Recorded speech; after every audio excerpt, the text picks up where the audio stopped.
Hello everyone, and hello and welcome Anna-Marie Watson and Sarah Rosenthaler, who are joining me today to talk about our Think Global Women outdoor and indoor event to be held in Kent in March in celebration of International Women's Day. And we're talking about purpose in practice, give to gain through leadership, wellbeing and nature. And that's the theme of this year's International Women's Day, Give to Gain, which seems to be an excellent way to introduce how we at Think Global Women can encourage people to build on their own purpose and see where that takes them. So, lovely to see you. First of all, Anna-Marie, can you tell us a bit about what your background is and what you think you're going to be doing on the day, weather permitting, of course?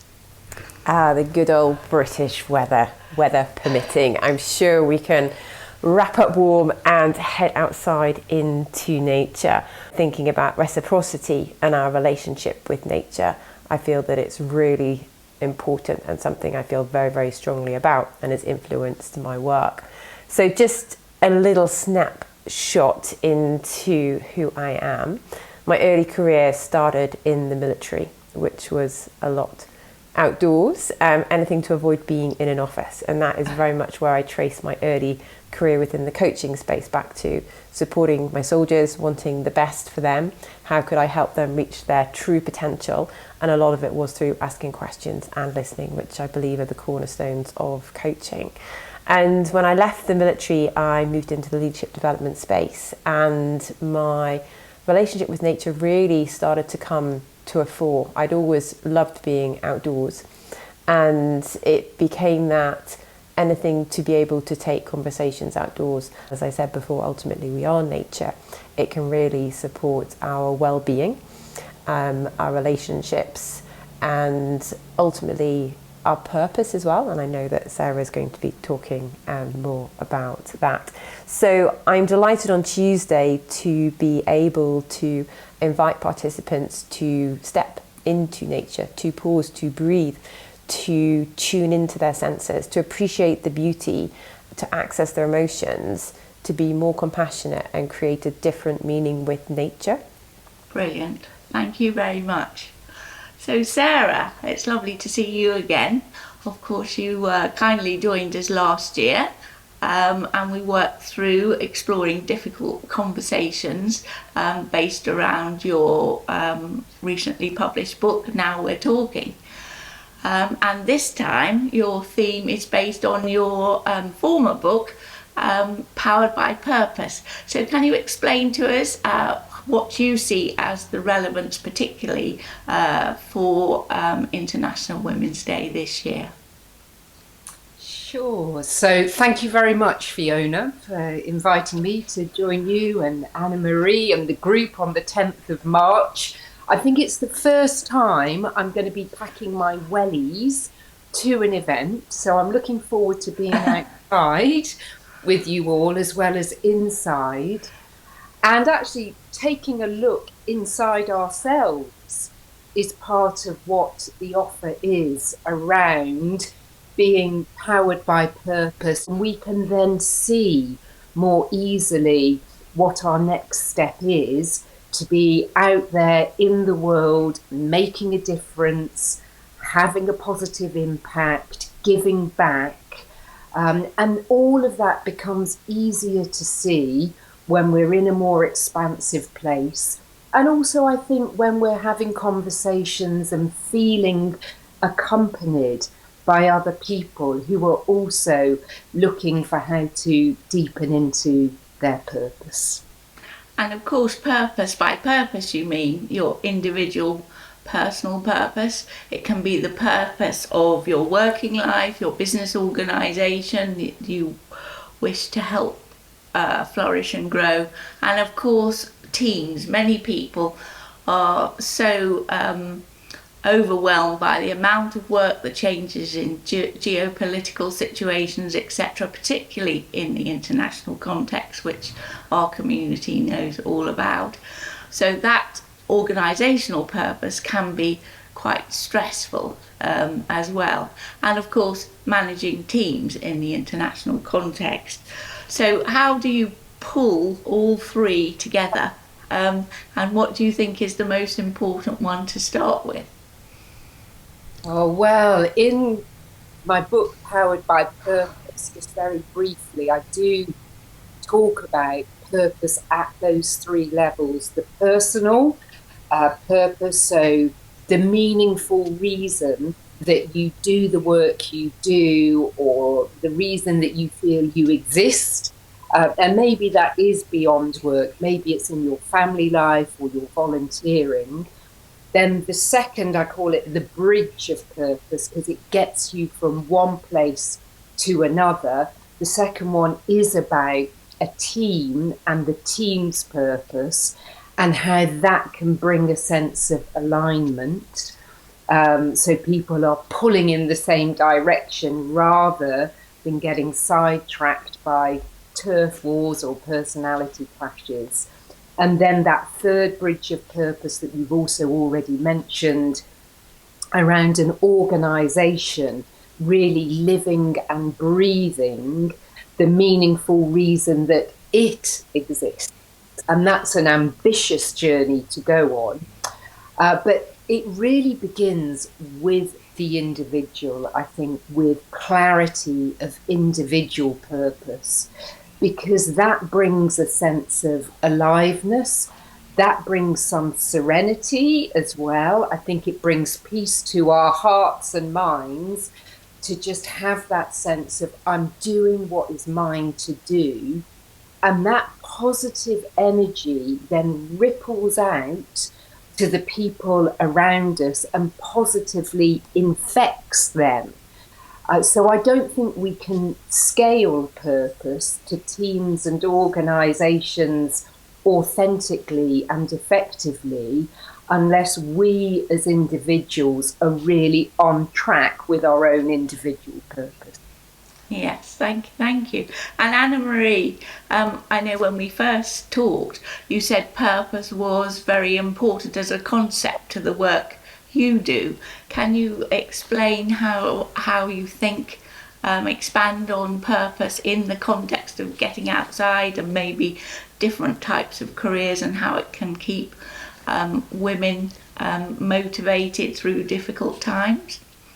Of course, and it's just been really interesting listening in to Sarah just now and having a moment of self-reflection back to myself on my personal purpose, and very much encouraging coaches or indeed anyone to head outdoors, to reconnect with nature and our own true nature has been my passion.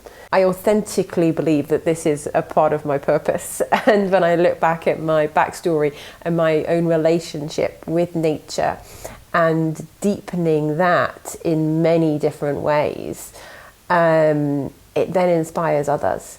And it's just phenomenal to see what has come through from the event that we've had with Henley Business School over the last couple of years and the people who came to that, and then what they have gone out and done.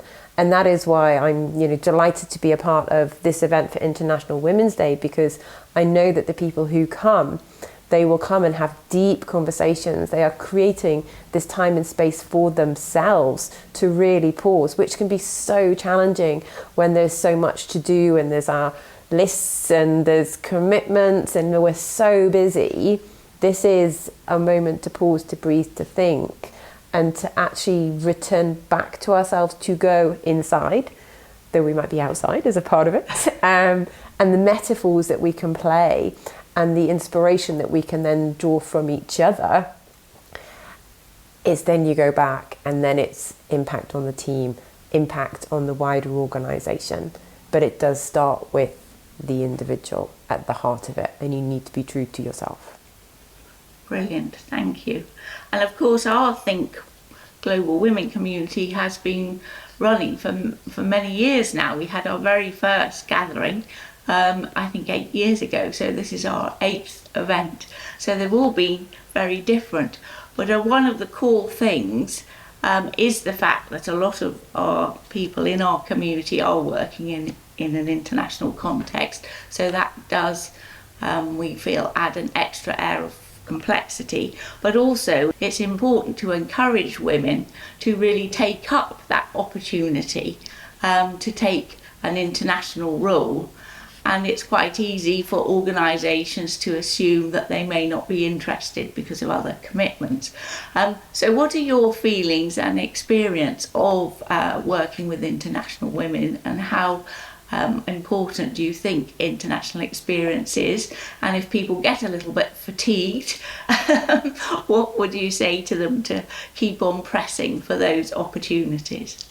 I think working internationally and mixing with colleagues who are working in different corners of the world is a fantastic way to broaden your horizons and see new possibilities, reveal blind spots as well that you might have. We all have blind spots. Greta Thunberg at Davos a few years ago, I think, really popularised the phrase cathedral thinking, and we really need more of that, both individually, so we can lead with purpose and lead as only you can lead, and I think the world needs it as well, so we can see what some of the bigger issues are to grapple with, and we can lean into those so that our leadership really makes a difference.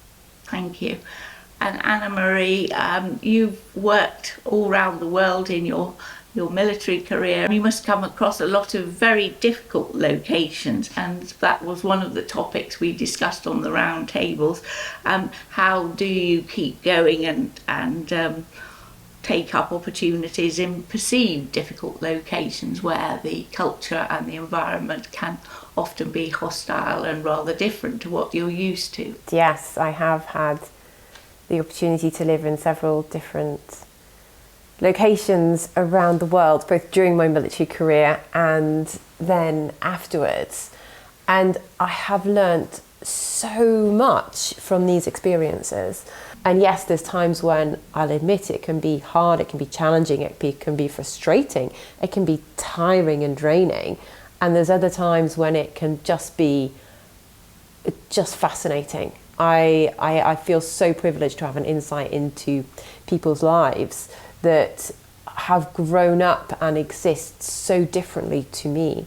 And it's the difference in my curiosity and the respect as well that I can really learn from. And my perspective has grown so much from that bright-eyed 18-year-old who left the northeast of England. And so I feel incredibly lucky to have the opportunities to have an insight into other people's lives and to have these conversations. And I really find that these experiences then come back and influence my work. I now live in the southwest of England, and actually my work is infused with my international experience, and it's so rich and it's so diverse. It's incredibly valuable and often overlooked. Great. Well, thank you very much.